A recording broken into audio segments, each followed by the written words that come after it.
Boogies out your nose. Make sure everybody. Because this is in 4K. In 4K. All right, boom, we good to go.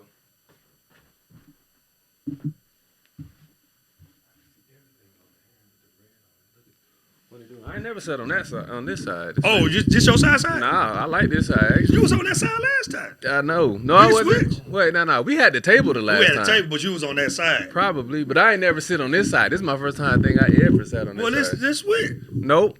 No, I mean, we need a. I just assume. I always sit on this side like all the time. Well, you must just started doing that. I just did it today. That's all. I just switched. I like this shit look nice on this side. Oh, because like I said, last time I was on this side of the table, so I just assumed that was your side. No, I just be like randomly. I just be like, let's go this side. So people be having their side. Yeah, some girls be like, oh my god, this is my bad side. Like, damn, I didn't even know women had a bad side. No, people do say bad side. Yeah, he be like, this is the side where my daddy beat me a little bit. And never got back right. What's up, dog, man? I see you in a minute, man. What's going on? You got your little doggy. Appreciate you, man. Doggy. Yeah, he just be chilling. Nobody have big dogs no more. I'd rather have a big dog. This is I'm just man. You know, ain't no more big dogs out there. People ain't doing big dogs. Because you got to pick up that doo-doo, and nobody want to put that in their their pocket. You can't leave my side no more. Man, what? I be leaving all his doo-doo outside. But you can't leave a dog. You remember back in the day, dogs had a dog house. I'm dead. Oh, yeah, man. I wish you can't do that now. Oh, he'll die. A hawk will get him real quick, bro. I'm like, dogs had dog houses. You can't do that now, bro. For real. Bro, I almost thought he died the other week, bro. So in the back, it's like woods and stuff, and there's a lot of owls and hawks around here. Bro, I took him out to pee. I didn't even hear the owl. It just, it wasn't nothing. I just saw it. I was like, oh, you almost died. Let me get you inside. Man, you almost was lunch. I had a dog for 5 days in college, man. And it had parvo. What is that? So parvo is like a disease for dogs. Like it's like the AIDS for dogs. That's somebody explained it to me. And so I remember I wanted to get a card, but my mom wouldn't co-sign. So I went into the paper.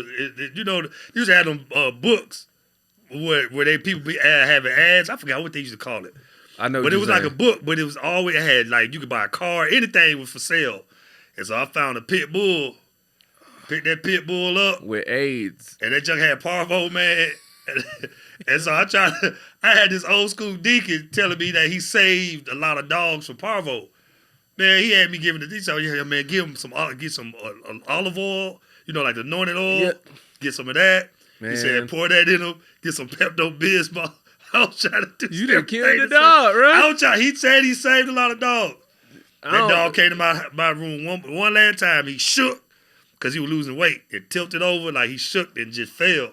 And I had to go take him to the vet, man. Yeah, you got to put him down at that point. I had to put him down at that, man. 5 days, man. Oh, shoot. That's sad as hell. Yep. You couldn't even grow a connection. I'd rather you do that than I done seen dogs and kittens and stuff die. You find them just stiff. You like, oh, you wasn't going to make it. See, and that's what I didn't want to wake up and that dog be dead in my house. That's crazy. So I was like, yeah, we got to just take you to the vet, man. You might got to slide swing the, there you go. Yeah, I was like, we got to take you to the vet tomorrow, man. And we took him. And first of all, 5 days, crazy. Man. Because I couldn't buy a car. My mama wouldn't co-sign. Hey, y'all, make sure we got a special guest in the building, man. Put your hands together for Alton Walker one time. Man, how you been, bro? Man, like, been good, man. Been just staying the course, man. You know, I think since the last time we talked, I think I've added. So I've been on the Morning Hustle. Yeah, I seen that. The radio shows. For that shit. Yeah, it's a syndicated show in your market. We in like 30 markets. Yeah. So that's been dope. You know, that's hard. Trying to take that radio because I went to school for communication broadcasting. Yeah. So been trying to be on radio for like 16 years. You got a radio voice and personality though. So you already had it before. Most comedians can do radio. What's that now? I feel like most comedians can do radio. No. You don't think? No. You just gotta have a personality for it? It ain't even about personality, it's about quickness. Oh, like radio, off the top of the dome? Radio, you have to be quick and because you don't have a lot of time. Each break, especially if you're on with 3 other people or 2 other people, each break is like 5 minutes. You got up to 5 minutes. So when you do if you got a bit or you got a joke, it's a lot of one-liners. It's like a 1 or 2. You got like 30 seconds to get this off.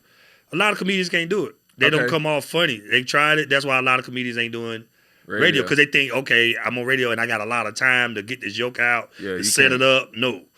You got to be You got to be a little machine gun, a little Glock with the switch on it. You got to be quick. You got to, and that's every day of quickness, of being on point. So no, every comedian can't do radio. You right. You might be absolutely correct. Now I think about it. This is something I be listening to. Like, oh yeah, you slow winded. You take too long to get to your joke. Yeah. And like I said, with radio, like I said, you got 4 or 5 minutes that everybody got to get something off. So if you the comedic relief, you got 20, 30 seconds, sometimes not even that, to try to get something off. That's crazy. Like to get a joke off or get a thought out. You know what I'm saying? So it ain't easy. And don't be on I'm on a show with a girl that's quick. A girl named L'Oreal. She's real quick. Yeah. So I tell her all the time, she quicker than me. Like she quick. And so if you on one of them shows where it's quick and you got to be on point and they throw you the oop and you miss that alley oop. You get a call from that office like, hey, Alton, have you ever said something that you said something online and then they get a call like, hey, you can't say that? Oh no, not with me being a comedian, not with radio. Not with radio.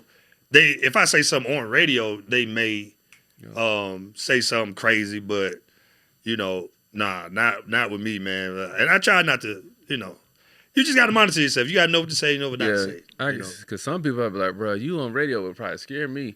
He going to try to lick you in your jeans. I mean, this is the first time, I do a podcast with a little dog. Yeah, man. He just going to be, I'm not trying to, he keep licking on me. I don't want him to lick on me. Yeah. But the last time, man, you done had a lot of stuff happen. I think it's been like 2 years since.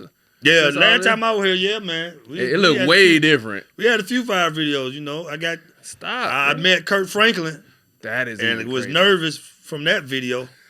From that joke, man. That joke was, man, I was nervous, man. If y'all don't know what he was talking about you can play it here. We're just gonna play the clip and then. But I met him and I was nervous because he came to the studio. It was like, oh man, you funny.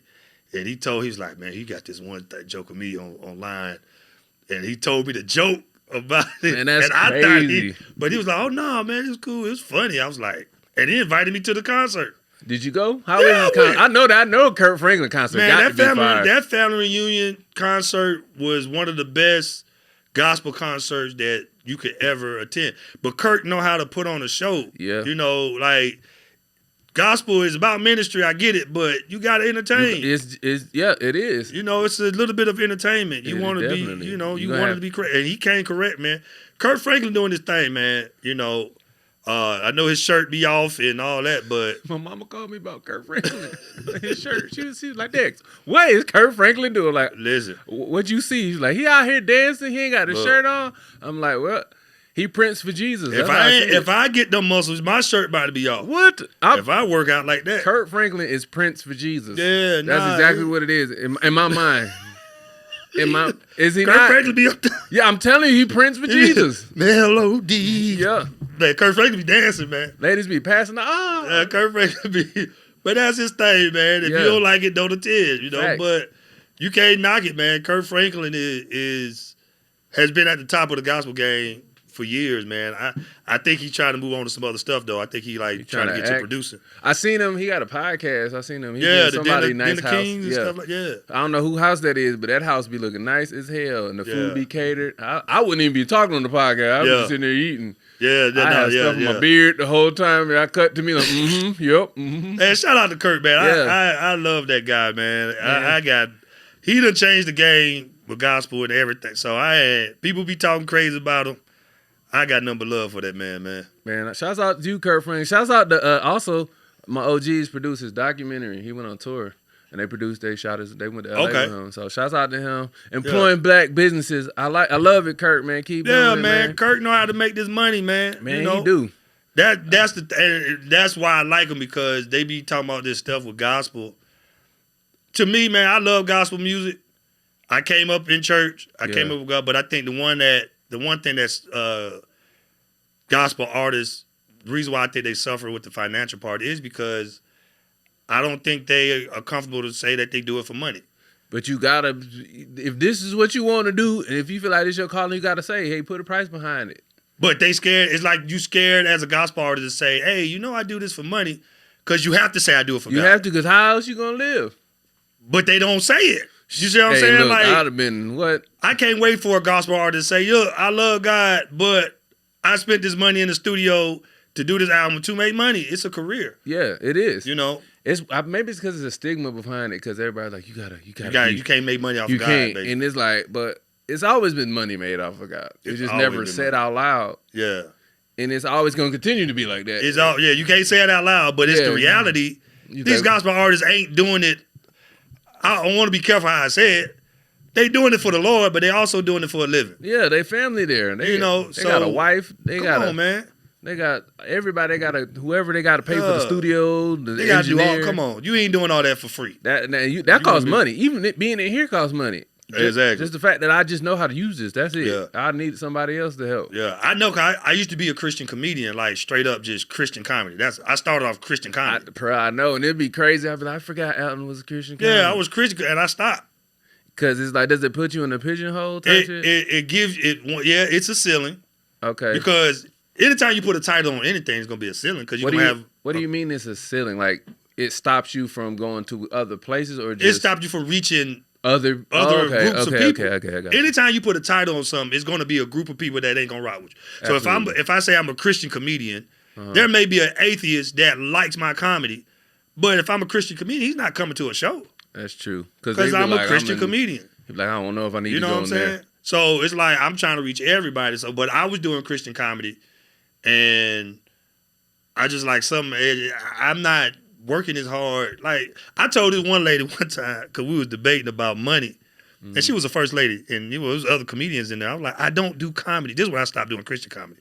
I'm like, I don't do comedy for God, for the Lord. They were like, what? Like, no, I quit my job. Not for my God. I quit my job to do comedy for money. Yeah. I didn't do it. Now, what I do with the income and with my life is for God, but comedy, I don't do that for God for free. Because you think doing stuff for God is you got to do it for free. So that's why I'm like, I can't do Christian comedy. No, they just like, we got a special love offering for Brother Walker quick. They used to hit me up. Church used to hit me up like, hey, what's your honorarium? And I don't like that word. Honorarium? No, what does that even mean? What? So I'm about to Google that. Because meaning money mean a gift. Like which. Oh, so like when you get the Cash App or the like the Venmo, it's almost what's your fee, but when you in church, they give pastors honorariums. Like, okay. You know, so sometimes pastors, and I know some comedians that don't even charge a church. They'll just go and take whatever the church give them. I'm tell you right now, if a church ever hit me up, I'm charging. I liked, and that's what I said.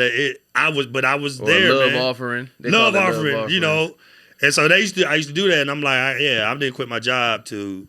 And don't get me wrong, some churches you want their honorarium. Sometimes they be having some money. The mega churches, you be everybody got a Shein outfit on, and BBL in here. Yep. The reason why other reason is because with Christian comedy and even with gospel, like, so a church will book you, you know, and you go do this church, they may pay you a couple $1,000, but the people don't have to pay. It's like a free event. It's a free thing for them. But you the entertainment. So you get paid, but if you come back and try to do a show and want people to buy tickets, I just saw you at my church. Yeah, I just saw you for free. For free. You know what I'm saying? So a lot of gospel artists, I think that's what they suffer with. They go to these churches, do stuff for free, go sing, and then when it's time for you to sell tickets, you can't sell. You can't sell no tickets because you came to my church and did praise and worship, or you came to my church and did comedy for free. I didn't even think about that. I did a church show one time with Deion Washington. Shout out to him. Yeah. And this lady came up to me. I seen you before. I like you better in church arenas. And I was like, that threw me off because I was not expecting this lady. Because I ain't cursing nothing, but it was just, I'm talking about life, but it was just like, I can't curse me in church. But for a lady to come up to me, tell me that, I was like, okay, I might could do a church or two. Maybe. I mean, church, it ain't no different. Like a lot of the comedians that do the best in church is the comedian that just talk about regular life because they want to talk. They want to hear regular they don't stuff. Want the Bible. You know that's what I was doing. I was just like, bro, they want you to talk about your life, right? And that's what they want. They just keep it clean, you know. Yeah, they just keep it in context and content. It's like not just not cussing, but you gotta like know how to weave the sweater. Like, relatability. That's really what it is. But shoot, I got people that, like, I did a show in Dallas, because I did Dallas with KevOnStage, and it was at a church. And I went back and did a club, and the people were like, well, man, I like you better at the club. Which is, it's like the opposite of what you, it's like the opposite of what you are or what you like to talk about or just something that you gravitate to normally. people like you do the opposite. And it'd be crazy to me. Maybe not the opposite, but in a different setting. Yeah. Does that make sense? Nah, I get what you're saying. So like how people could look at you like, man, they might see you as a church comedian, and then you go somewhere else and you be like, bro, I like you better. Like same thing. Right. It's kind of like a mind cramp. You be like, what? Yeah. I just don't like titles, man. I just stopped trying to put a title on what I do. I mean, if you want to call me a Christian comedian, church comedian, whatever. I'm just a comedian, man. I'm here to make people laugh and make a living doing the comedy. Yeah, you're doing a great job. How was the touring with Kev, man? Hey, Kev, before we start, Kev, you got to pull up back up to the studio, man. Kev be in this studio every time. And I be over back there producing it. And then it just, the stars don't ever align for us to do a pod. But Kev is that guy, man. Kev is our new Tyler Perry to me, man. I think I don't want to say bigger, but I think, like, bro, I don't even know how this man has the biggest heart ever, bro. I mean, and that's the thing, like, Kev, what I say about Kev, he does it the way I would do it. He does it the right way, man. It's just like he does everything right. And when I mean everything right, he makes sure he take care of people, the talent, the people that you ask to do something for you. He take care of it. And he should do a course on that. You know, there's a lot of comedians that ask you to come do a show, and they'll pay you $700, but then they want you to buy your ticket and buy your hotel and get you. And so by the time you done did the show, you probably made $200 or $100, and then they want to say, "Oh well, yeah, man. Well, I'm giving you a platform," and then you walk away with $30,000. Bro, it's like, bro, crazy. You walked away with $30,000. Split the bread. It ain't even like I'm asking for half. Yeah, but you can at least pay me $700 and pay for my hotel and my travel. So that way, I'm not losing money to do your show. Stop letting where the camera right there. Talk to him. Stop allowing these comedians to lose money to do your show, and you're saying, "Oh well, I'm giving you an opportunity, a platform." No, that's not cool. Unless you're just not making money, and be real with the comedian. Hey man, I ain't really making no money on this one, but if you want to come, you can come. Then you could come. Then that's real. But I'm looking at the audience. You clearly made. Yeah, it's packed in here. People eating and drinking. And then you forget. It's like you forget that you was in their place. You was in their shoe where you were struggling just to get there. Facts. And so Kev just does it right. The whole tour, paid me my fee. Pay for my travel, pay for my hotel. And shoot, it be times we be eating. I remember when I went the first few times, when you go out with Kev and he put in the text, "Hey, I'm going to eat." So we go down to eat. The first time, cool. We ate. Bill came, pulling his money out. So I'm pulling my money out. Like, I'm going to pay for my food. That's how it be. Because that's what we do. Yeah. So he's like, "I got it." I'm like, first time, all right, cool. The second night, we go out to eat. Come down there, go eat. Pull out, and I pull it out again. And it's like, no. And it was me and dude named Tim Shropshire. Because we were trying to pay. He was like, "Yo, no, all right, y'all. I'm going to just put it like this. Anytime if I ask you to come eat with me, I'm paying for it." Oh, that boy, that's what Ali Sadiq said to me. And I'm just like, man. And he knew. I'm like, bro, I ain't used to that. Man. The next day come, again. He orders, we order some Wingstop. So I'm thinking, okay, well, you order, put my money. He was like, "Okay, Alton, don't do this no more." And I was like, all right. I can see Kev saying that. I said, all right. Yes, my bad, I'm disrespecting you. I'm not doing it on purpose. It's just but it's just as we come from, and it was kind of like a man thing too. Like, you don't want no other man paying for your stuff like that. Man, I ain't gonna lie to you, bro. It feel uncomfortable. You like, I feel like a hoe a little bit. But you not. It's just. But it's not, and I don't know what he's doing business wise. He may be writing this stuff off. We don't know what's going on his side. It's definitely right a little bit. But to see how he did that tour, he did it without any backing. He didn't do it with no Live Nation or nothing. He did this straight through Eventbrite, his people, and I mean he was backing. I know. I was supposed to come to one when he came here. I think I ended up not coming. I know that, but I remember seeing it. And I was like, bro, this is amazing to see. And was you on the drums? Yeah, I play drums too. That's crazy. The fact that you could do all. First of all, people in church are probably the most talented people you will ever meet in your life, because they can do a multitude of things. You just don't know it till they do it. You like, wait a second, you can do backflips and hey, sing? Look, that's why I say whatever your talent is, put it out there. That's all you. Because me putting out that I play drums, because Kev it was 7 people on this tour. He got a band. Yeah, he had a singer, then he had other comedians, and then he got his man. So he had every weekend was about 7 to 8 people. Whew. And so he reached out to me to do the show as a comedian. He was like, how much you know. Then he called me back, man, you play drums too, right? Yeah. I was like, yeah. He was like, man, well, you mind playing drums? I just pay you extra. Da-da-da-da-da. And so I played drums the whole tour. I played drums, and then that's fine. I was the way he did it, he hosted. So I was like the last comedian for the comedy part. So I played drums in the beginning and then closed out. Then he came up and then he did his closing bit. So it was fun. Every show was amazing, man. That's hard. Went to London. We went to London, same thing. London. Pay for everything. London, flight, that's crazy. How was the hotel. food over there in London? Food was cool. I mean, food. I went with, shout out to Tim Shrout, because me and Tim Shrout went to this place called the Burrows. It's like this market with just a bunch of food. Okay. We spent one day there just eating. And we did a lot of content.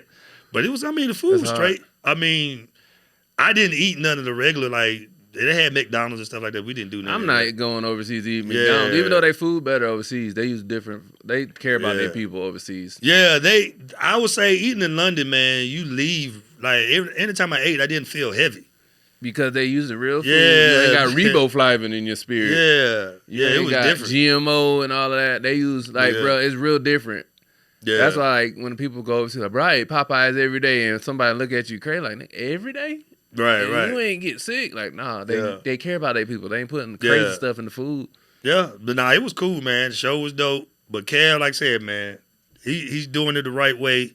That's somebody that I think we should, as black people, get behind, as comedians, get behind. And I think support. we are, man. I think we are. Just to see him going churchy. Are you on the show? No. Nah, he said if we get this, we say. Now he told the people in the audience, if you get a season 3, Alton, I'm gonna get Alton on. That's what he told the people. Oh yeah. Hey Kev, put Alton on. Hey, just let me write. I don't even want to be on the show. I'm cool with writing church stuff. It's what? Yeah. Church and the hospital show. But too. writing is just for comedians, man. I be telling people, like, writing is another way to get your way in too. Because I was, like, even on the show, I would try to, you know, bounce ideas and write for him on some things. You know what I'm saying? And he'll probably listen. I don't know. You know, everybody different. At first, because he did something with Ryan Davis, and he was honest about it. It was like, it was a bit that he was doing, and I suggested something because I was like, I don't think the audience is connected because of this and this. It's a word, just some wording. Yeah, you might have to change some words. Yeah, and at first I was nervous to say it. So I said it at first. He was like, but I'm saying it. So I was like, all right, leave it alone. So he kept on doing it. He kind of did it. And so I was telling the singer, the background singer, I said, man, I just feel like that bit could do better. I think she went and told him. Mm-hmm. And then he finally kind of did it and added some reference. And it kind of connected. And he was like, oh. But he was like, at first I was like, man. Yeah, sometimes it takes a few times, bro. Yeah. I had to do, I don't know why. I think T.I. was doing some stuff. And I told him, like, bro, I don't think people know exactly what you're talking about. You just got to explain for like 10 seconds and then go into the joke. Yeah. And he's like, yeah, bro. And then he did it again. And then on stage, like, oh, he did it. Oh, okay. But see, that's comedians that believe in writing. Like, I'm so tired of comedians, man. And it's a lot of veteran comedians that would tell a young comedian that, and you could be a witness to this. When you ask most veteran comedians about comedy advice, what they say? You get on stage. You stay on stage. But that's not now. Now you should, like, that stopped in 2015. No, they still telling these comedians that. Because I work with new comedians and they still, like, they just tell me to get on stage when it's the art to comedy. No. And you can learn the art of comedy. Stop telling these young comedians, hey man, you don't need nobody, can't nobody teach you comedy. Yes, they can. There's an art to this. Just like there's an art to everything. There's an art to preaching, there's an art to speaking. I mean, there's an art and there's a formula on how to set up jokes, punchlines, and y'all comedians keep telling these comedians to go on stage because you don't know what you're doing. And that's really what it is. I got to tell these young comedians, hey, it's true, these older comedians, they can't tell you because they don't know what they're doing. Because they just was out here. They just out here trying to figure it out. Yeah, the ones that don't, like, I don't want to say fall by the wayside, but the ones that's not, like, I don't know, it's certain lights that you hit, or, like, you know they doing well or they doing good in their life or they figured it out.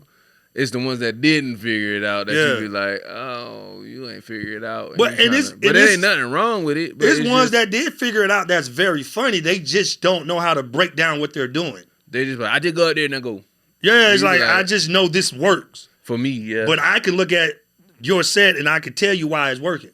And I can tell you why it's not working. Same thing here. You know what I'm saying? I be in the back, like looking and piecing. They're like, oh yeah, I see why they like you because of X, Y, Z. It's juxtaposition of how you built or how you say stuff. Because there's certain stuff that we can do. Yeah. If you're a black man and you kind of tall and you decent looking, it's only certain things that you can go.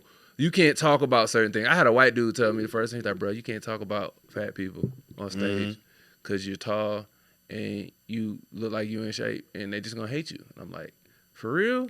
And then I'd be like, you might be right. He's not right. You can.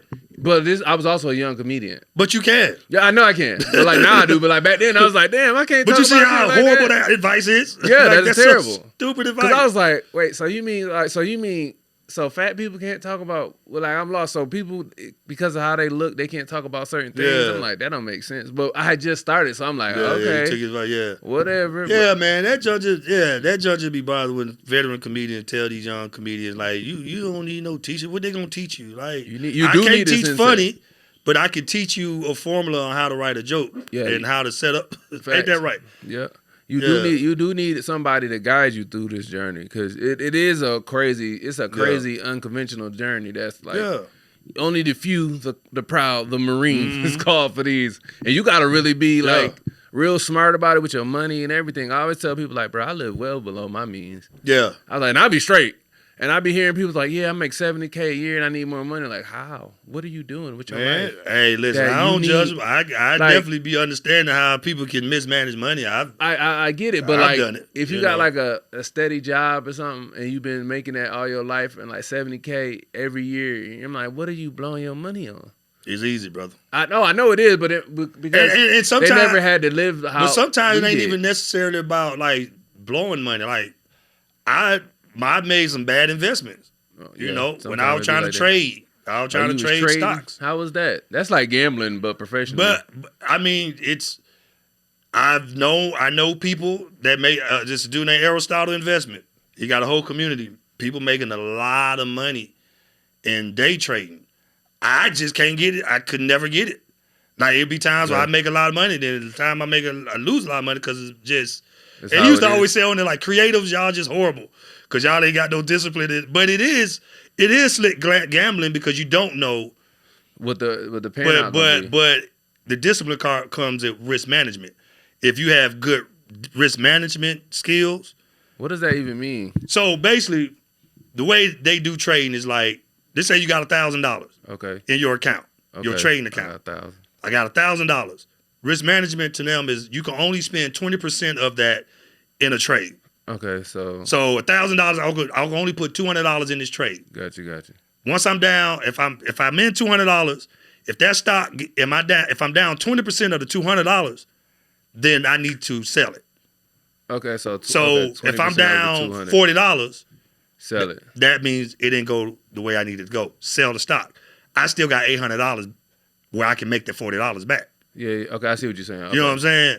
But the issue is sometimes you just be throwing money at it. You put that whole $1,000, you put your whole account in there, and it worked 10 times or it worked 5 times. You put $1,000, you made $500 back. Now you believing in it. And you did this 10 times straight. And then that one time it didn't work, you like, shoot, I don't know how to let this thing go. So now you hold on to a stock that ain't gonna work. And now you end up, because you ain't practiced risk management. You haven't practiced on how to sell stocks when you losing. Okay, see, I never thought about it like that. I didn't even know them was the percentages you supposed to do. Boy, I mean, that's risk management, but it's still, at the same time, it's still a gamble because you can learn how to read charts. And I know how to read charts and everything, but I had to just learn, hey, man, this ain't. I'm not doing this right. I keep losing, bro. I'm going into the negative a lot. Dog. So I could get, I know how it is to make a lot of money and lose a lot of money, bro. I can imagine, man. I saw them Bitcoin, boy. One of my homeboys was like, bro, I made $80K today. I was like, boy, I'd have lost it. I would have stopped pulling out immediately. Like, give me that money. Like I said, and people say that. People say that all day. But I ain't never been in that position to know. But, man, shoot, get it to just one time you make I remember the first time I made $3,000 in 30 seconds. That's crazy. And then so you being new to trading now, because I remember I went from like, I was making like $300-$400 maybe a trade. And I was like, how are these jokers making $3,000? So I was like, oh, they putting more in. Man, I put it, my first time I did a trade, made $3,000. I was like, oh. This what we doing now. This what happen every time. Boy, I'd have been ready to give all my money. Man, Go put in there. I made $20,000 my first month trading. And then my boy's like, it was September of 2020. And he said, Alton, October coming, be careful. Because one, I'm going to tell you now, this is an election year, and it gets crazy, election year. I'm like, oh, okay, cool, because I'm in this Discord. I'll be all right. Man, I just... October came, just kept on losing money, getting in stock that nobody told me to get into, just not even. Because you hit that one big one? Man, hit that one. Oh, but I made $20,000 this month doing this, but I wasn't ready for it. So it's like trading is good, but you got to be disciplined. You know? Oh, my God. So I've been there, man. Yeah, man, I lost a lot of money in them stocks. He has seen it all. We got this thing called Ask Chat GPT. So I asked Chat about Alton, and they came up with these 10 questions to ask you. So I'm gonna just go through them. I was like, so if your life had a theme song, every time you walked in the room, what would that theme song be? Dang. That's a good question, Chat. Man, if my life had a theme song, what would it be? I ain't gonna lie, man. Sometimes that theme song change. Every 3 months, I think it changed for me. Right now, the space I'm in,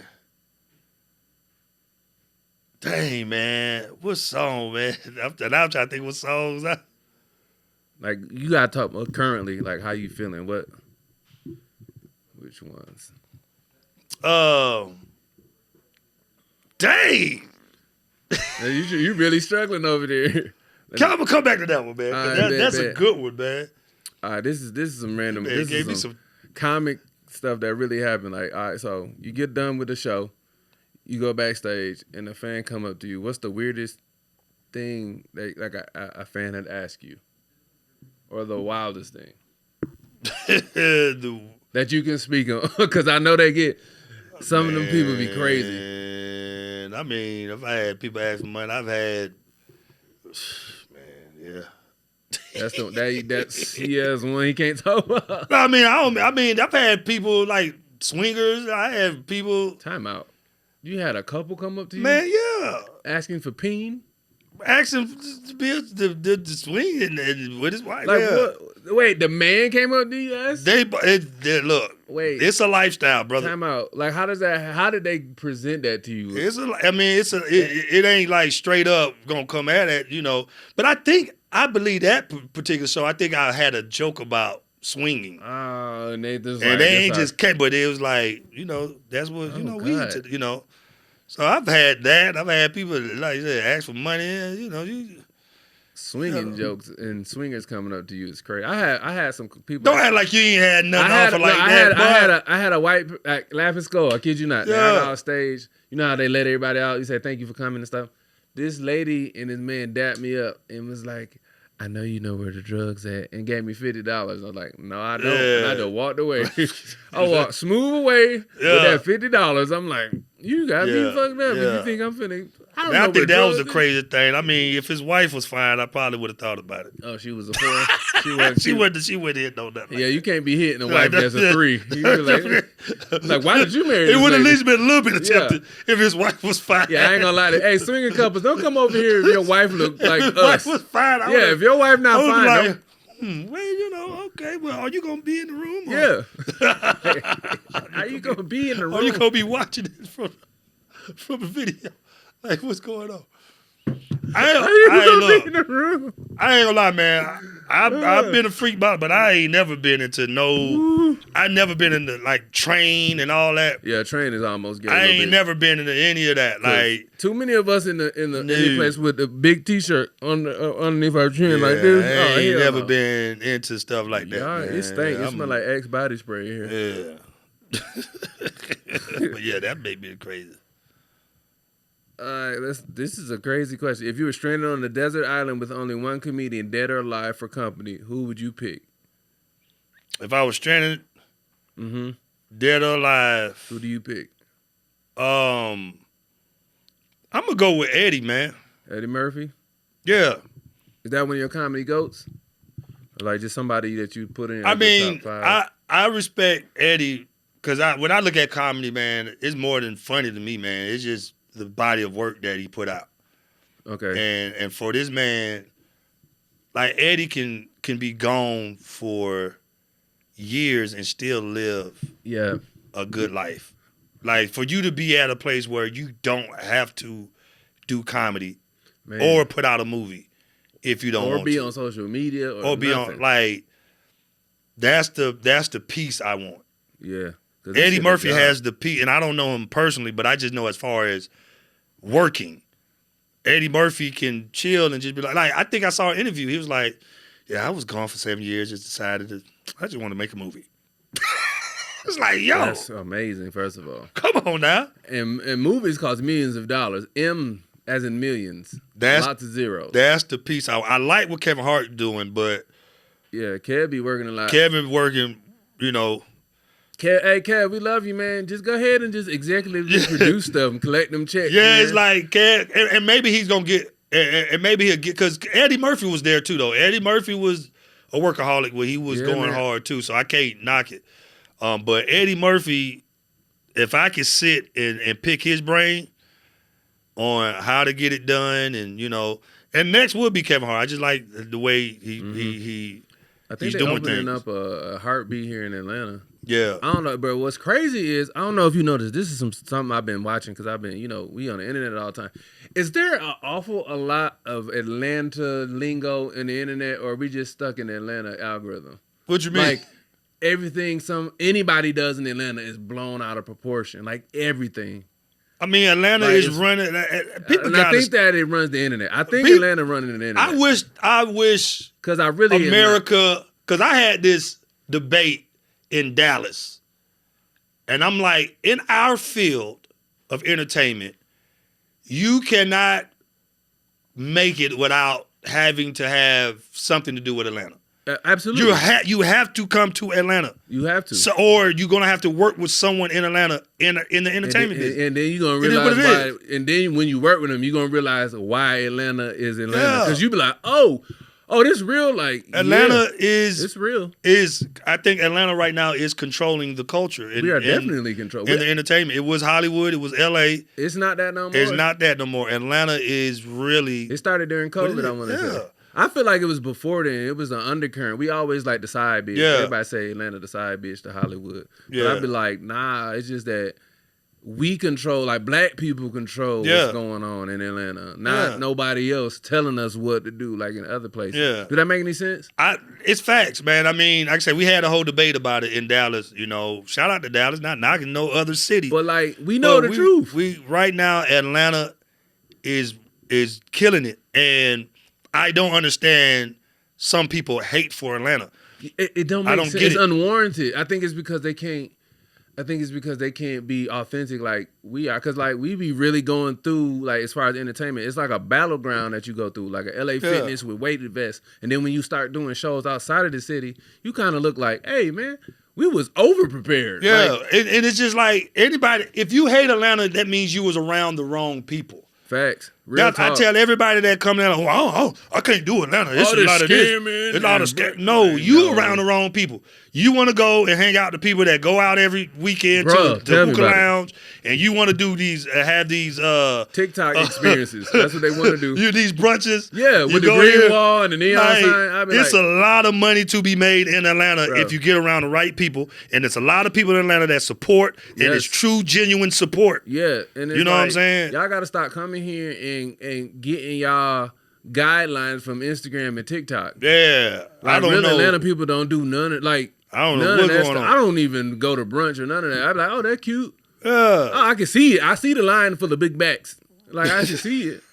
Like, have you ever been on Edgewood? Edgewood been popping every weekend. It's becoming brunch line. So back in the day, there was a spot it was I don't know what road that was, but it was in Buckhead. 1145 in that little corner. But no, I just know it was a strip. Yep, I know. When I was in high school, about 2022, 2023, not 20, but 2002, 2003, we used to go out to Buckhead. It was a strip of clubs, and we used to just go out there and hang out. We didn't even go in the clubs. And we was cool. Got to. But I saw Edgewood the other night. I was like, man, this remind me of, although it don't feel that safe. I ain't gonna lie. Edgewood on the weekend, I'll be like, let me just keep going. It depends on where you at, because if you're in the R bar side, I feel like if you inside our bar, you're fine. Now, if you're outside our bar, it don't feel safe at all. Yeah, it's a bunch of junkies, a bunch of J's. It'd be a bunch of stuff going on. Yeah. But it do be unsafe over there, depending on the night and what's going on. Yeah, but it was like, I drove through, I was like, man, they is outside. Bro, they stay out. That Peter Street, they stay outside. Yeah. I be sitting there like, y'all really be outside for it? And the crazy thing is, like, I be part of it. I don't know that I'm part of the shenanigans until like you'll be doing a show and you be like, oh, I'm part of the shenanigans too. Yeah. Like I was on Edgewood. I did a show at where Scotty ATL got the grills. I did a show in there. Yeah. And you know they have the little tourist bus when they drive around Atlanta. I don't know if you know. They come through Edgewood. Yeah. It's a double-decker bus. See? And it's white people literally like taking pictures. I was like, yo, this shit feel like they at the zoo. I know it is. Atlanta, and even with comedy, man, Atlanta. Bro, we the biggest thing. Say what you say. When you come to Atlanta, every comedian can say, man, when you contact a comedian in Atlanta, if you know somebody in Atlanta, especially if you contacted me, I've got you in rooms. I got you time. Mm-hmm. I make sure you had time on, whether it was calling Maurice or calling somebody. Hey, man, he funny. Can you get some time? And like we do that. Like we show love, especially if you funny. Yeah. And we just rock with you. We gonna make sure you get stage time. Real talk. Like I go to other cities. I remember when I first started doing comedy, going out to L.A. and going.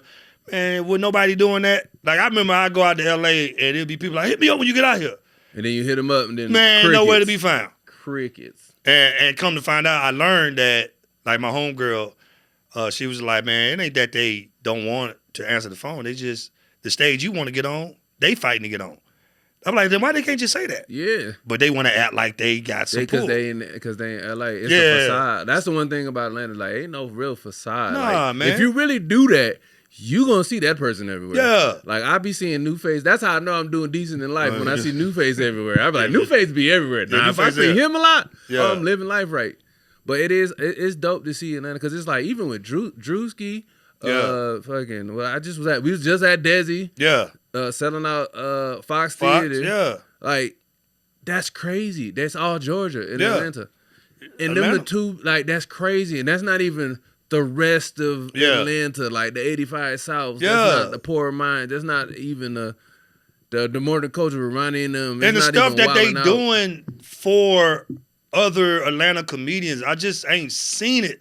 For Drewski to reach back and get a Nav Green. Facts, bro. And really put that man on. It's like you 85 South doing these other shows to put comedians on and Poor Minds. And it's like, yo, I'm sorry, Atlanta, we show love. Like, we really reach. Tyler Perry here giving out kind of jobs. Like, definitely. I ain't never seen a city of people that really reach back and say, hey, man, come on, I got you.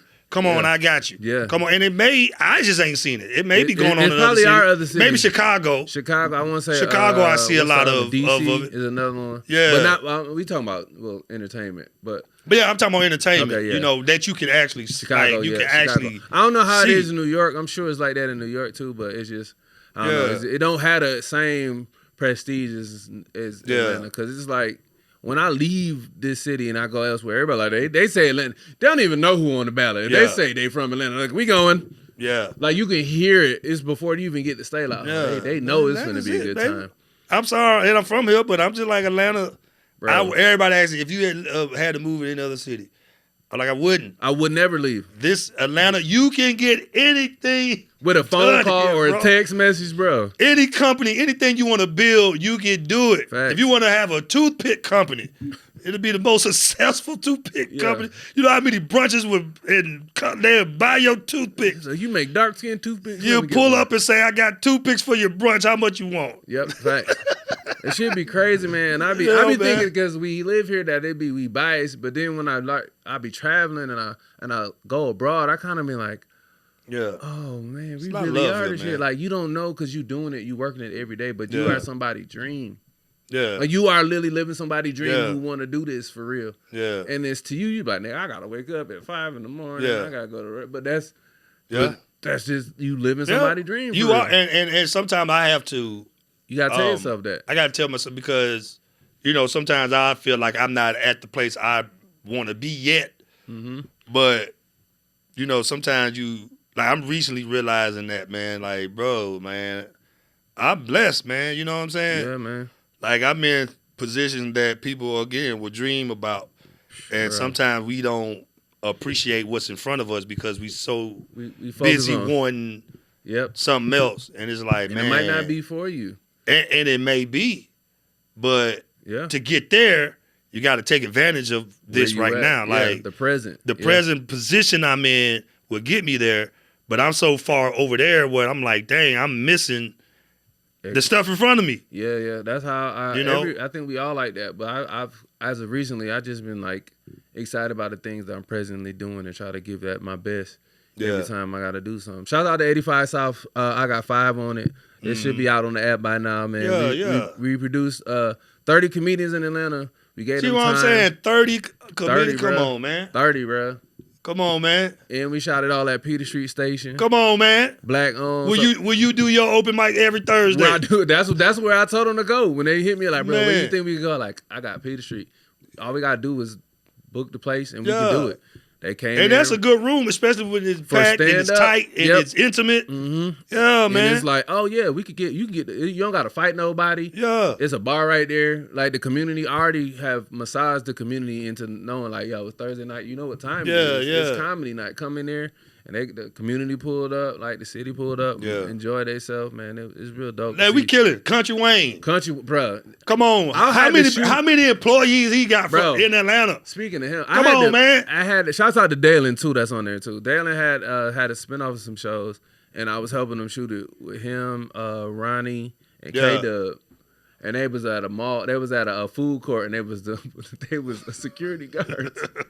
Shit, hey, Dalen, we need to bring that back, bro. Yeah, man. But like, I even got to be part of that world and see how they work, and I'm like, oh, it's different. He got like 5 to 10 producers. He dropped like 17 clips a day. A day of and 3 he ain't minutes. even there. Like each producer had their own story and produce. Like he got it to a place where they producing their own. Yeah, and they got their own world. Yeah, they got their own world. Country Rainiverse. Yeah. The Wayniverse is what I call it. So many people I know, man, went out and like support and he's not. And Country Wayne ain't making you do this jump for free. Like he paying these folks, man. Nigga, hey, trust me, these producers are making money. A lot of my bills got paid them couple months I was shooting some stuff, and I was like, oh, this real. It's real. Like so with 85 South, Country Wayne, like I see like all of them, and it's funny. Like when you look at Hollywood, you be like, oh.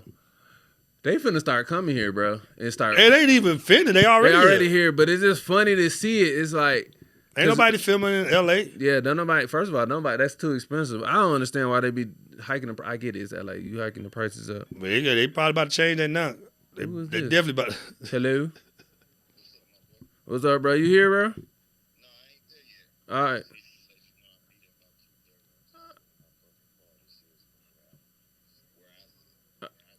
All right, bet. Just call me when you get to the front door.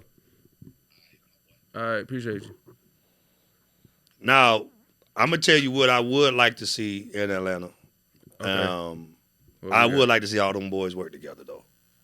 Yes, I would like to. I would like to see Drewski, Desi, Country Wayne, B. Simone, Pretty V, 85, the whole 85 South crew.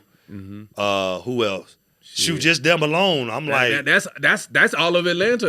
If you put the writers, the producers, and everything. Imagine if all them came together and worked on a project. That would be our next Harlem Nights or our next life. Tyler Perry and KevOnStage. You heard what he said, bruh. If you could get all them on one project, that would be the next classic. If it would be the next classic. It would have to be a series too. We can't do like a movie. It got to be a series to stretch out the dope. Let's just start with a movie because, like I said, that would be our next Coming to America, Harlem, especially Harlem Nights in Life, where they brought all those comedians together, like top comedian Harlem Nights, all them people, like bruh. That would be fire, man. So you got a Drewski, like I said, Desi Banks, DC Young Fly. Country Wayne. That's what I just Carlos. Beat Simone. All them on one project. Tyler, Ronnie. Like, bruh. Crazy. That would be the craziest project ever.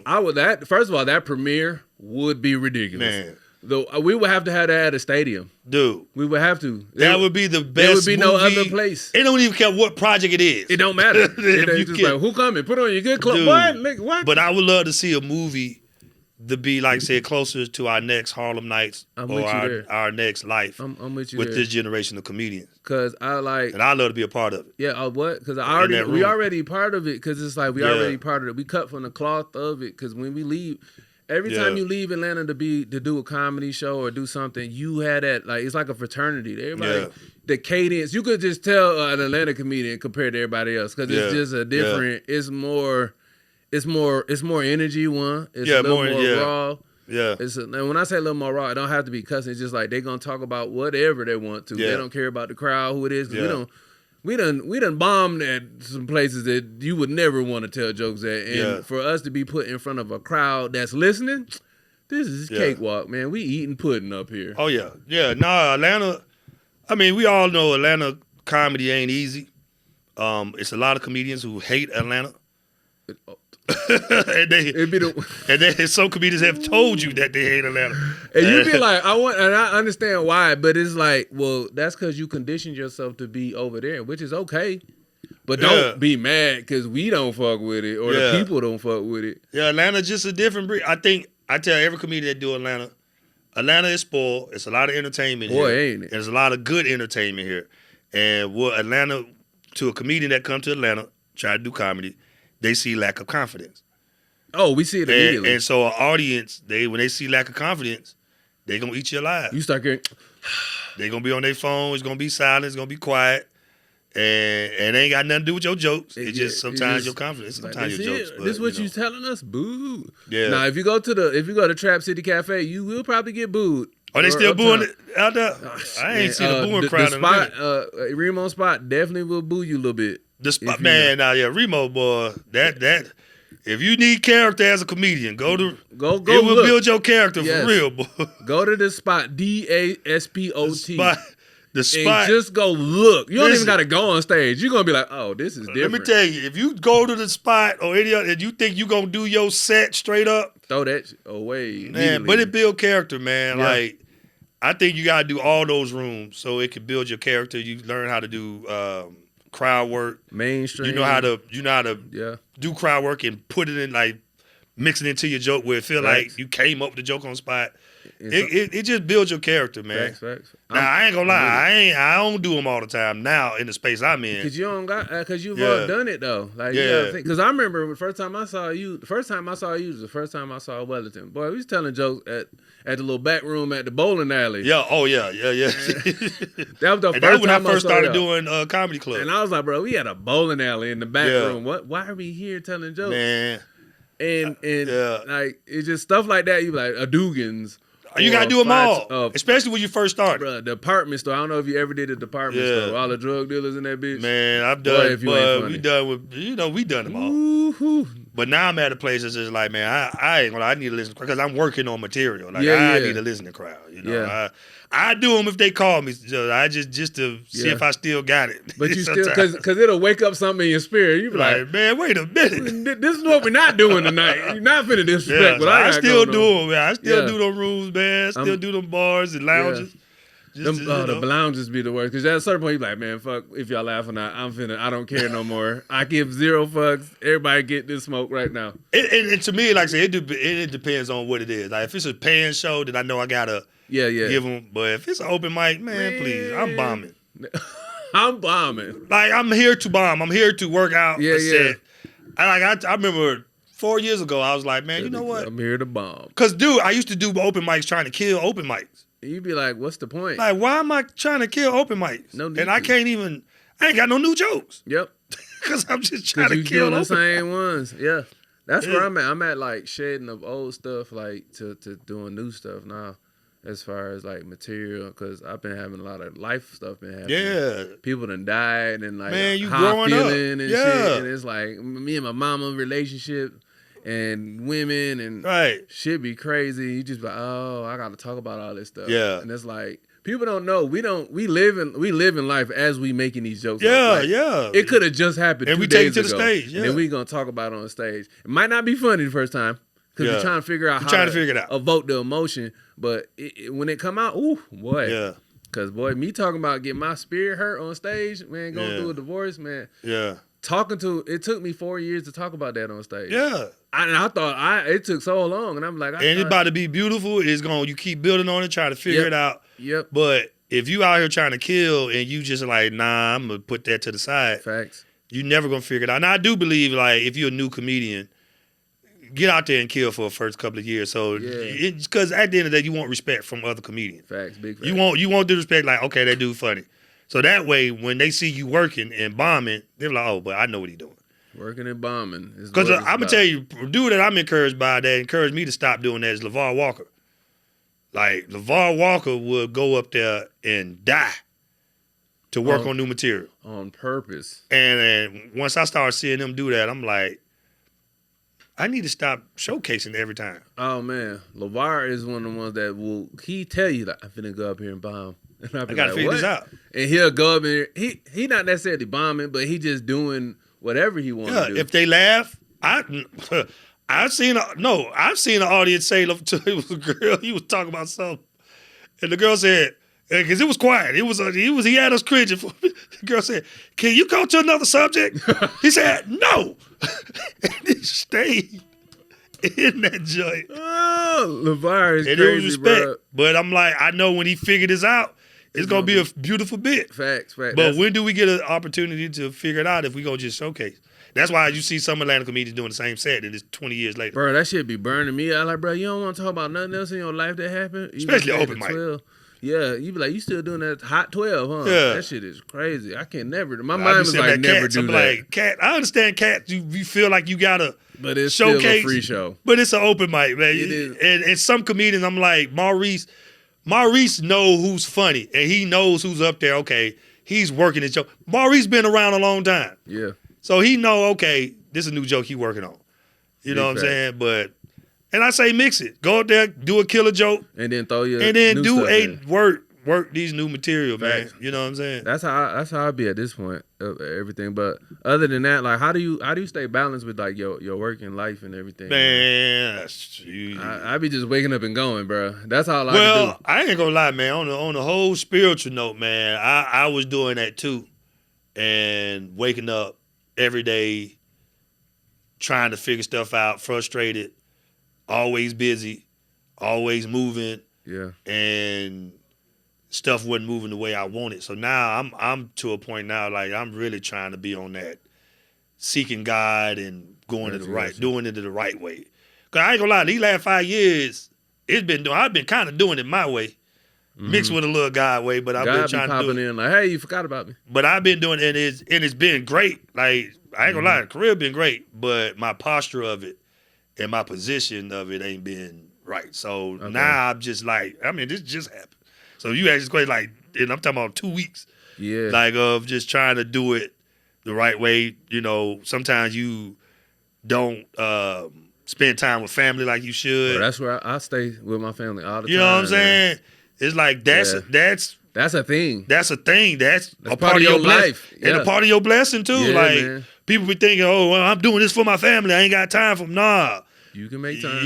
That's a part of your blessing and part of your success too, man. You know. So I recently, like, I got my nephew with me and my dad moved in with me. That's hard, man. Shout out to you, man. Yeah, man. Because niggas don't understand, like, you sacrifice to get to that place. Yeah. To be able to have your family there and to feed into them. Yeah. And to know they can look at you and be like, that's possible. Yeah. My family member did this and I'm under them and learning from them. Yeah. Like to you, you could be like, damn nigga, I'm stressed out. I gotta feel yeah, account might be in the negative. Yeah. Kinda you ain't make but again it's like right now I'm trying to put things in perspective, put things in the right place. Like even with my nephew, like man, putting that junk down, go out there, play basketball with him, go to his practice and you got to. You got time where you can go play ball. Big facts. You know, and because that's important. I don't want to be the person that you quote unquote sacrifice your family for your career. I'm not doing that. I don't want to do that. It's got to be a balance. Like my family here, like so I be getting my nieces and nephews, my god kids. They'll come and we have a day at the pool. Yeah, we just come to the pool and they swim. And I swim with them and stuff. Yeah, they come in here with me. It's like this is what you do. Yeah, and stuff like that. My nephews and stuff. So I do my best to try to be around the family because it make you realize like it's still your family. Like you not this big person. Like Because if you look at the social media numbers and all this stuff, people look at you like, oh, you this person. Yeah. But in real life, you really this person that's at your aunt's house that be sleeping on the that it will come to auntie house, she feed you, be knocked the hell out. Bro, like I said, your family is your first ministry, bro. And if you ain't treating them right and doing right by them, you ain't gonna do right by nobody. Facts. You know what I'm saying? So, I used to say, well, I'm doing this for y'all, I'm sacrificed, but man, you can put stuff down and spend time. And for comedians that do, you can put it down. Talk to them. You can put it down. Your first ministry, your first calling is your family, your children. And you can say all day, yeah, I'm doing this for y'all. If I don't do this. Bruh, you can put it down for an hour. Facts. For 2 hours. Go out there and play basketball with your son. Mm-hmm. Go take your wife out. You got the time to do that. Take your wife out. It's real. That shit. You know what I'm saying? Try to get a relationship because you making time for that little bit of coochie you getting. See, it don't be a lot of bit of coochie. You get a little bit. I ain't gonna get to that. There be a little bit of coochie that be getting. But when you saying balance, I'm learning now. Like, and if you be real, go look at your time on social media. Oh, it'd be like 8 hours. And you'll see where your time at. You know, be like, damn, I done spent 8 hours looking at. Which I'm recently learning. Like, I don't have to be scrolling. Yeah. And I used to try to make. Well, I'm trying to look for content. Nah, you ain't gotta do that. You are, nigga. You a TV show. You don't need to be on there. I did like whatever I want to put out. What do I want to put out? I ain't gotta. Mm-hmm. So it's just a lot of stuff that I'm now trying to get right in this moment. Yeah. Because I was off the last 4 years. You know what I'm saying? Thinking that I was doing it the right way. And I wasn't, you know what I'm saying? And that's why I ain't had a peace. I'm going to tell you, this how you know you ain't in the right place. If you're never having peace, you're always frustrated, you're always trying to figure it out, you're just always moving. Mm-hmm. And then you doing all this moving and ain't nothing moving. You just be like, it look like it's moving, but it's not moving. You just never like had you're peace. doing a lot, but it's not. Yeah, you never had peace. You never had like, I'm okay. You know what I'm saying? That's when you know you're not in the right place, mentally or spiritually. You know what I'm saying? Yeah, I hear you there. And that's some real shit right there. And I'm telling you now, what I learned, not being in that right place, but that's when you start making some bad decisions and you start going in different directions. And kissing people daughters in the mouth that you don't need to you be doing stuff you got. That's one thing I know. That's how I knew I was growing up. I had to stop being out here in these streets. I had to put my dick out the streets. I had to be like, hey, man. But being in that space of not focusing, not doing it the God way, the way that you should do it, will have you out in the streets. Man. Because you just out now. You just like, doing I'm out stuff. Here. Where the hoes at? Man. The hoes be out here, too. You be out here doing stuff. They be out here no for the shenanigans, too. You be like, oh, you okay being a hoe? Yeah. I can't keep giving my penis and energy to you, man. So as of late, like the last couple of years, I'm like, man, I'm keeping my dick in the house. Yeah. Keep my meat. But that ding-a-ling will be out there when you don't have the right focus. Really? You're gonna be at some houses, you be like, this is a good lady. Why you here with me? There be doctors and lawyers getting hit with the beefcake. Yeah, man, you be doing some wild stuff, bro. Yeah. We all know, man. You do some. You ever had sex with a lady and then she leave you in the house and she go to work and you still there? You there when she got back? You still at the you done cleaned up her room and everything. The folded the fixed her bed. The fed her children. You got the laptop with you. You in there on her wife. Hey, we both been on this lady Wi-Fi. You been there for 2 days. You done called her, what's the name? It's Pot of Gold 22. Man. Oh, okay. That's the name of the Wi-Fi? Okay. You on the way back home? Oh, yeah, I'm still here. You want me to get you something? Yeah, what you eat? What you cooking tonight? I'm just going to get us some Chipotle. Like, just give me a carne asada bowl with everything on it with some guacamole, and you right back at it. Man, yeah. So that's right now I'm balancing and getting that thing right, bro. That's really how it be. Like, for any man that is in it, well, that's for, okay, most men probably not having sex like that, but if you live in Atlanta and you are remotely successful, that is going to probably happen to you more times than you not. can lose focus for real, man. You will be at that lady house for 3 days. You done packed the whole bag. You got a toothbrush in there, a couple drawers, couple shirts. Yeah. And you just in this lady house eating up her snacks. And you were proud of yourself. But I used to call my home like, boy, let me tell you, bro, I done wiped my dick on this lady's seats a couple times. You already know we had some wild, man. It been wild nights. Especially when you're on that road. Oh, road life is even crazier, man. I be telling people, like, you got to be disciplined on them road nights because you in a different city and, like, fine shit will come up to you and say something crazy. And you be like, was she serious? Yeah. You got to be careful, bro. I'm telling you, you got to be careful. That's what I'm saying. What you did, because I'm going to bring it up. That Diddy situation, that could easily be any man. That could be any man. Like, that sexual thing, that sexual stuff, man, if you don't get that thing aligned and disciplined, bro. You gonna be Diddy and everybody. Bro, that man had so much sex and so much, like, I'm trying to figure out the next level of pleasure. There is none. Unless he let a man enter him. Bruh, I had to take a man nut and just rub it on my nipple. That is crazy. When I heard that and folks be like, oh, that's crazy. But I keep heading down that road. You keep trying to nut in all these different ladies. I think it's a number. I think you just broke after a while. Like, you didn't just stop. You be like, I need more. All of us, man. I know me. You could be like, we was in play. We were like, what the heck? Man, am I doing? I ain't even that freaky. I don't even like nobody to touch my balls. I know when I went to the swingers club, I knew I was like, okay, I need it's out of my league. I got to chill out. Because that was the joke. Like the first time I went to a swingers club, and I'm just like, why? When I went in there, I ain't gonna lie, I went a few times. Because the first time I went, I was like, whoa. You had to, And the same night I went, okay, this is crazy. You know what I'm saying? Like, I thought they was gonna look good, but then I think the last time I went, somebody recognized me, and that's why I'm like, yep, can't do it. I can't be doing it because my logic was, well, I go to a strip club, it's better strip club. I was like, bro, I'm tripping. This is worse than the strip club. At least the strippers look good. You go to a stripper. You go to a swinger club. Like, what the heck is going on? She built like a Bernstein bear.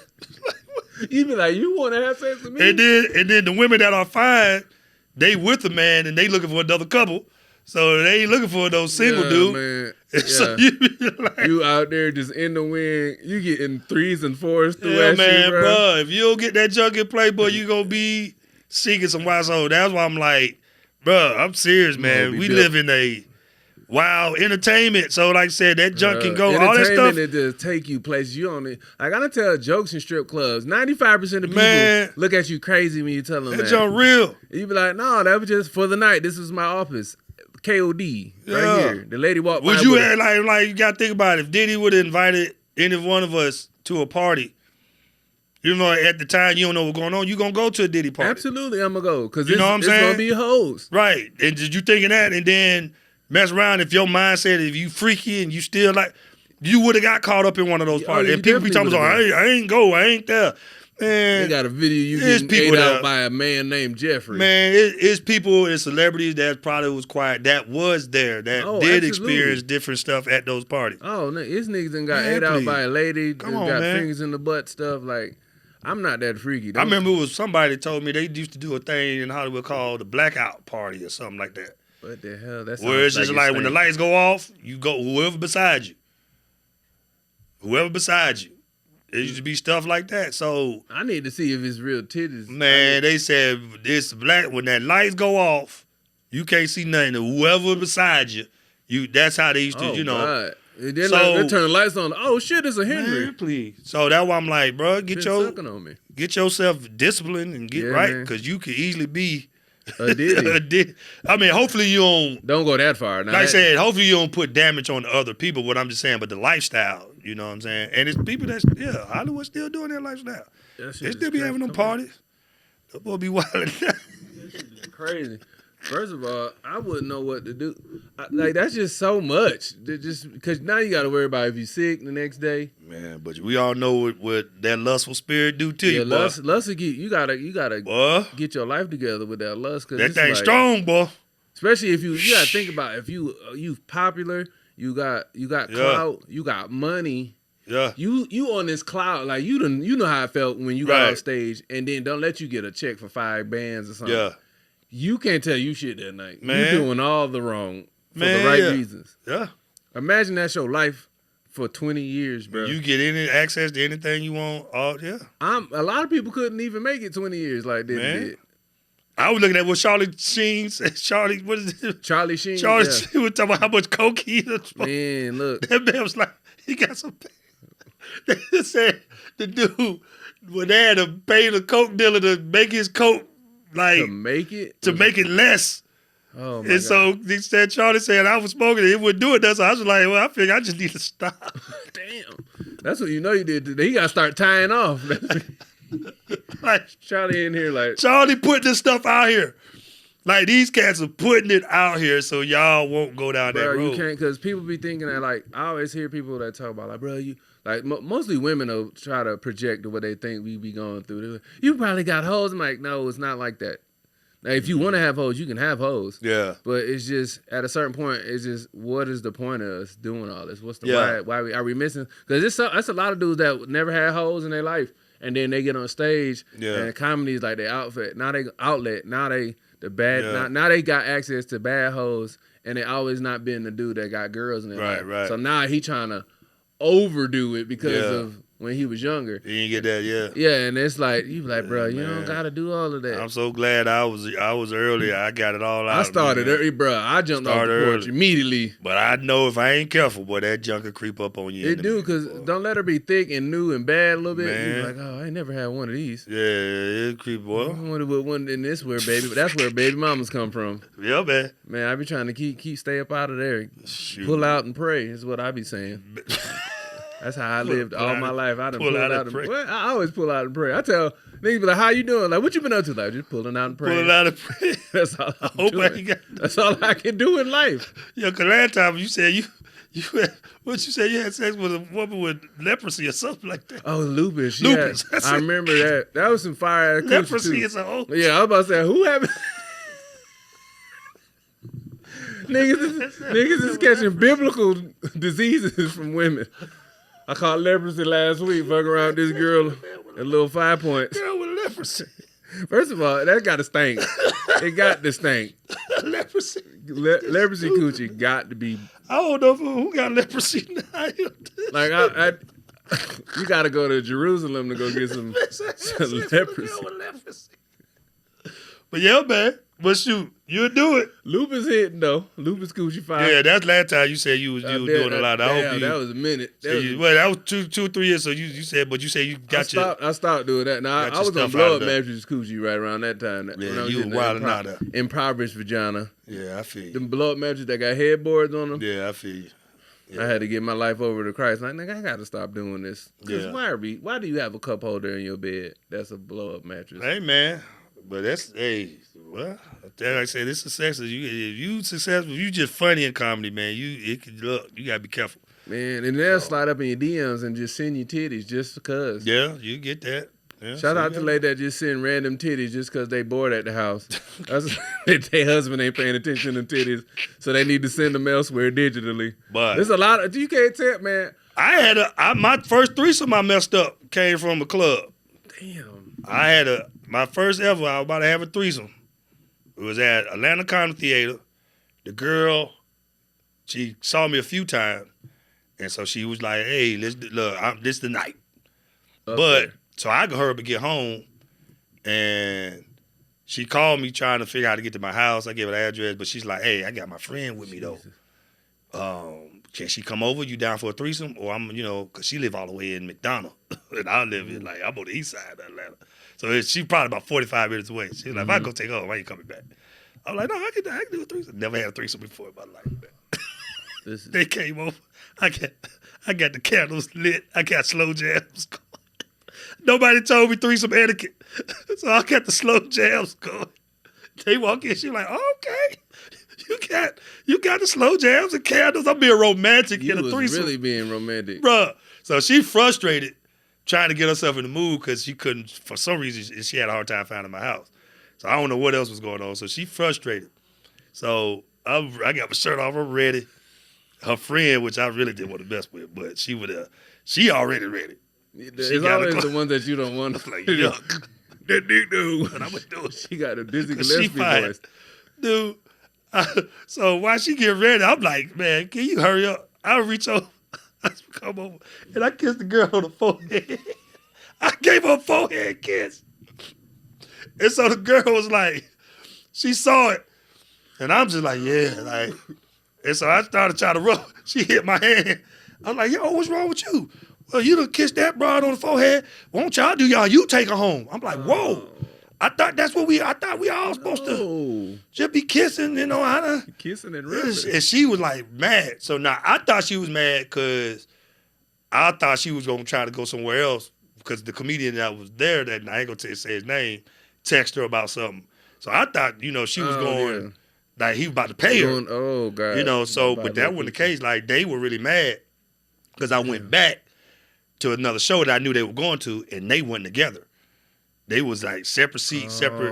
So I was like, oh, she was really mad about that. But I was like, I just didn't know threesome man. And I told her, I said, listen, I don't know how to have a threesome. Yeah, you gotta let this is my first one, man. You gotta just get together. I'm like, hey man, let's go. You gotta let her. They told me I gotta let her control it. Do it. Yeah. I gotta let her, and I just gotta sit back. And then when they grab you, you be like, it's my turn to shine. I didn't know that.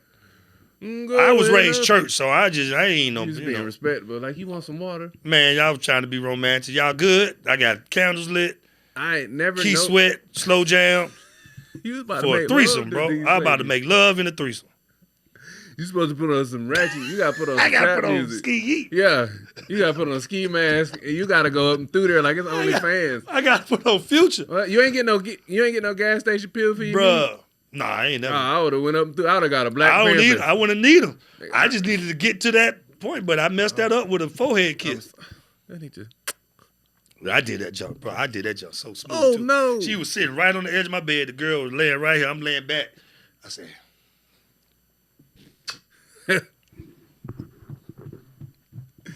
laid back. That nigga thought he did it. A little bit. She hit my head. She slapped your fondos away. She slapped my fondo. I tried to find her. Won't you? She slapped the nigga fondos. And she was like, you can take her home. Like, nah, I ain't gonna take her home now. That 45. Man, they walked out my house, man. Man, I ain't never been disappointed like that. That's a letdown. You be like, you gotta sit on the edge of your bed naked and just I walk back look at yourself. Bro, I laughed so hard. I said, boy, I'm the best this story. Marvin Hunter, every time I tell this story, every time we out, he make me tell this story. Man. Every time. He was like, man, you got to take that to the stage. Like I said, I just got to figure it out. You ain't do that yet? I've done it, and I just talked about it. People laugh. But, you got to find, like, the punches in the pocket. So I just told the story, and they laughed about it. Oh, bro. But, you still got to find. But, boy. That shit funny, man. True story, man. My first, I think I was about 33. Oh, my God. And I ain't never had an opportunity again. The fact that she slapped your fondos away is crazy. Never had an opportunity again. You was like, Lord, you was trying to pray about it. Lord, can that happen? Like, nah, you know good well. You can't pray to God for a threesome. I did that before. Get your mind out of it. Man, you know how you go to that last church service before New Year's? The watch service, watch night. And they be like, think about all the things you want to do next year and tell God about it. I'm like, I want more hoes, G. Man, you out your doggone. I'm like 15. I'm like, why am I like this? Yeah, I messed that up. But like I said, it was man. Yeah, boy. That is crazy, bro. Yeah, man. That is wild. Do you think, like, well, as far as comedy, like, do you have anything that you currently want to work on, like, that you working on that you want to do, like, have a special or something? I mean, somewhere? Like I said, man, I'm realizing everything. I mean, to be honest with everything that I want to do, I'm actually, like, I'm doing it. I wanted to be on radio. I'm on radio. I wanted to do stand-up. I'm doing stand-up. Of course, you want to be in movies and but if I don't get a chance to do another thing in life with my career, man, it's like I did it. You did it, like of course we all want to make more money and but and all that. Happy? But as far as doing it, you doing it, bro. I did it. When I saw you pull up to Peter Street, I was like, hey, man, don't park your car over there. Move this shit right now. They ain't going to break into your shit. Yeah, like I was like, he fine. Most comedians don't have cars, so I get it. Yeah, I want comedians to know that, because it's some comedians that you won't believe, man. It's comedians that made it. That boy, you looking at them and they killing it, and they're not satisfied. They're not happy, bro. They're not happy, and you be like, dude, you just made $30,000 this weekend. You know what it is? Cause they went to that blackout party and they turned that light on and it was a nigga there. But it's just like but it's like they don't they not happy like where they at. I'm like, every weekend you sell out. What else do you want? It could be like how you said they didn't cherish their family. Because I think that's what it is. Because when like just looking at how we in entertainment, everybody Kev got a group of people. Kevin Hart got his group of people he stay around. Like you gotta have your friends, because you can't be this successful and not have them with you. Do that make any sense to keep you grounded? Yeah. You need that around. And I always say, man, if you ain't making the people around you successful, you're not successful. Yeah, facts. If the people around you ain't millionaires or close to what you making, you're not successful at all. Yeah. There's no way you successful if the people around you ain't eating just as good as you. Is she okay? This nigga is trying to make you rub his butt. Yeah. So if you ain't like everybody around Kevin Hart is millionaires right now, or they should be. Oh, if they not, you doing something wrong. They doing, because I think they were making $10,000 a show. Man, I believe they were making close to $10,000 a show. Yeah, talk about not pulling out. Yeah, he trying to get butt rubbed. Yeah, hey, bro, you got to stop that, man. You niggas probably putting meat in between your laces. You got to figure this out with this dude, because this is crazy. He's literally like humping my leg, bro. He putting that meat on you too, and that's like that has to stop. He done put a dick in We your done talked about too much sex around this dude. Y'all think dogs can't hear? Ruckus to put that meat in that man Jordan. That's crazy. Did the little meat come out? Let's see. Man, no, I don't want to see that. He old, so it's probably not gonna be crazy vibrant how it's supposed to be. Did your meat come out? That is crazy, bro. Nah, he's still out there. He's good. He's great. He ain't put it on you. Man. Lord, jeez. He'd have been going crazy, but I think another thing I think happens for people when they're not happy is they come into, like, I think a lot of people now, because the internet, come in as a caricature of themselves or of a thing they think people want to enjoy. Yeah. And they live that, like, that's got to be their front face them, and they don't want it to be. Do that make sense? Like, you got to be a character, but you're not you. Yeah. And then now everybody see you as this character, and now you're like, fuck, they ain't calling me this. And you got to be okay with that. Yeah, I mean, if you come in as a character, I see a lot of comedians that come in as a character, and they like, they don't want to do this no more. But I'm like, hey, you better keep doing what got you to the party. Man, we were just having that conversation in the green room. I forgot who we were talking about. It'd be crazy to see. You be like, oh, because you could see the caricature, but then you be like, I know this ain't you, bro. If that would got you to the party, you better decide now. Facts. Early if you want to do this, because bro, that got you to the party. Like, man, I wish I would stop saying and God ain't pleased, or like, that's dumb. You know what I'm saying? Yeah. I remember I told even Desi, I was just telling him, hey man, don't start doing them skits. You gonna always, because they keep gonna doing them look skits for you to do it. You know, and I talked to Country Wayne, and Country Wayne, one thing he said to me was like, no, I gotta get back to basically what got me to the party. Because I haven't noticed that he really ain't been putting out funny skits. His company's been doing He's been putting out, like, but the series ain't, like, fully comedy. His stuff ain't comedy. It's drama. It's just drama. It's just, you know what I'm saying? Relax. So he was like, you know, he's trying to get back even to that. You know what I'm saying? He's like, man, I ain't really been being funny on social media. You know? That nigga just posting, like, I got to post today. You know, so I told Desi that I'm like, man, don't stop doing these skits, man. Don't stop getting on that stage.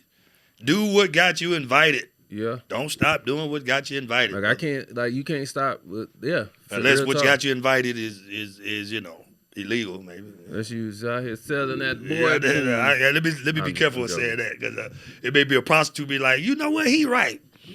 He said I gotta keep selling this coochie because that's what got me there. That's got me to the 6-figure salary. That whisper slick. Let me be careful. That whisper slick got me. That got me invited to the real party. And this mouth, these jowls, been putting it on these young men's urethras. I ain't talking about that. Yeah. That's crazy. Man. Could you imagine, like, even for, like, just looking at it, it got to be tough for even women. That shit got to be even tougher because niggas be trying to fuck on them. I feel sorry for women comedians, like, man. It's so much, bro. Because if you fuck a bunch of men, now you a hoe, and now they don't look at your talent. Now, I feel sorry I was talking to a girl, and a lot of them, they got the same issue. And that's why, like, as a male comedian, I could say that I haven't, like, I tried my best, and I've done it. Like, I left these women comedians alone. You got to. Like, I noticed that from the start. I wanted them to feel comfortable being around me. Like, you're a colleague. You're you know what I'm saying? We're in this together, because hearing that girl say that the other day was disappointing. She was like, man, you understand, like, you try to be a comedian and you try to get put on, you try to do what you need to do to get stage time, and then these comedians or these dudes act like they want to work with you when they just, at the end of the day, they trying to get some. And so, be like, damn, nigga, it don't even be. It's real regular coochie out here. You don't need if you're a woman and you're a comedian in this game, man, God bless you. And I listen. I ain't gonna act like I understand, but I hear you. I hear you. And fellas, we got to do better. Put that girl on the show because she's funny, and you just trying to get her opportunity, and not you trying to get between the legs. Yeah, you got to stop trying to get that whisper slit, fellas. It's not worth it. Yeah. So they don't know who to trust. They don't know who to. I be trying. I do my best, and I be like, man, we like you said, colleagues. That's how I see it. Like, we are colleagues. I see people like, yeah, I'm dating my girlfriend. She's a comment like, why would you do that to yourself, sir? Now, although there are some out there that want to give you something. There are some. It is something that be. There are some that will just give it to you. Hey, man. But there's a lot of women comedians that are just trying to build their career the right way, and they come to these comics and they like, dang, I thought he really was trying to help me out. This dude wanted something. He did not. It's like, dang, help you out. Yeah, that shit be rough, man. But they do be, some of them do be sending the shots down, and I hear it and I don't ever listen. Like, you know how you hear something, you're like, she wasn't serious. You're like, she might have been serious. Yeah. Saying something. It'd be like that when women come after the show and they say something like, man, I love you for comedy, and they'll send like a slick innuendo your way, and you be like, what that mean? I'd be oblivious to it. I miss it for real, because I'm a person like, you got to put that thing on the plate before I go after it. You be like, when are we going to have intercourse, sir? Joe, it was plenty of times where I remember one woman, she told me, she was like, Alton, I was trying to give you something, and you just didn't take it. Like, my bad. Yeah, our minds, like, I know for me, my mind just don't be like, she trying to give me some coochie. Like, if we got a show, like, I'm trying to get either some merch off, I'm trying to go home and go to bed. I'm tired, especially if you're on tour. And you just never know. Like, I don't want nobody to ever say I forced something or rubbed them the wrong way or did. I don't want to be in nobody's story, because taking pictures with your hands. Oh man, people are going back to. I don't want to be none of that. Yeah, you don't want to be the creepy nigga, but that nigga was trying to fit on my people. Yeah, back in 19-something, Alton rubbed my booty, and I told him, nah. They're going to be screenshotting DMs. You tried to fuck on me, look at the DM. Like, damn, a DM? Yeah, nah, you got to make it clear to me. Real talk, man. Make sure y'all like and subscribe. Yeah, man. This is No Draws Podcast. Y'all better like and subscribe. We here in Creative Soul Studios, where all your dreams come true if you melanated and beyond. Love it, man. Let them know where they can find you at, too. Alton Walker Show everywhere. Alton Walker Show everywhere. You can also, like I said, listen to me on the Morning Hustle. Look at your local listing on your radio station. I know, like, we in Atlanta, Dallas. We in Miami. We in Charlotte. We in Philadelphia. We everywhere. We in Cleveland. We in D.C., Virginia. Oh, yeah, you going. Oh, I know you going crazy when it's time for you to do your tour. Alabama.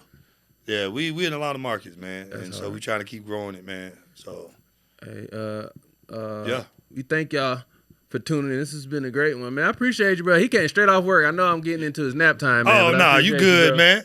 I'm good, my man. Dog almost foundered him a little bit with his PP, but it's okay. Yeah, your dog. This nigga here, bro. Your dog on one, bro. Yeah, he on one.